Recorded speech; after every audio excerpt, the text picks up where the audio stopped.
રાજકોટ જિલ્લાના ઉપલેટામાં નગરપાલિકાની ચૂંટણીમાં વોર્ડ નંબર 3 અપક્ષમાંથી ચંદ્રપાલસિંહ જાડેજાનો વિજય સરઘસ કાઢવામાં આવ્યો।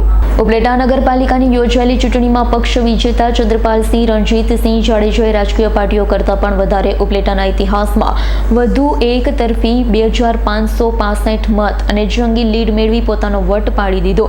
ઉપલેટા વોર્ડ નંબર 3માં ભવ્ય વિજય સરઘસ યોજવામાં આવ્યું। વોર્ડ નંબર 3માં રહેતા લોકોએ ચંદ્રપાલસિંહ જાડેજાનું વોર્ડ નંબર 3માં ઠેર ઠેર ભવ્ય સ્વાગત કરવામાં આવ્યું। વોર્ડ નંબર 3ના લોકોએ સાથે આગેવાનોએ આતશબાજી કરી એકબીજાની મીઠાઈઓ ખવડાવી મોઢા મીઠા કરાવ્યા તેમજ આ વિજય સરઘસમાં બહોળી સંખ્યામાં લોકો અને કાર્યકર્તા આગેવાનો ઉમટી પડ્યા હતા। મારું નામ ચંદ્રપાલસિંહ રણુભા જાડેજા। આજ રોજ યોજાયેલી ઉપલેટા નગરપાલિકાની ચૂંટણીમાં ભારતીય જનતા પાર્ટીએ મને ટિકિટ ના આપતા મેં વોર્ડ નંબર 3માં અપક્ષ દાવેદારી કરેલી, જેમાં મને લોકોનો પૂરેપૂરો સાથ અને સહકાર મળ્યો અને 2565 મત મને મળ્યા, જે અત્યાર સુધીના ઉપલેટાના ઇતિહાસમાં સૌથી વધુ મત છે। એ મતદારોનો ખૂબ ખૂબ હૃદયપૂર્વક આભાર માનું છું।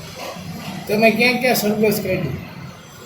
આજ રોજ અમે વોર્ડ નંબર 3ના સમગ્ર વિસ્તારમાં ઘરે ઘરે જઈ અને મતદારોનો આભાર માન્યો અને બધા લોકોનો સાથ સહકાર અમને મળ્યો।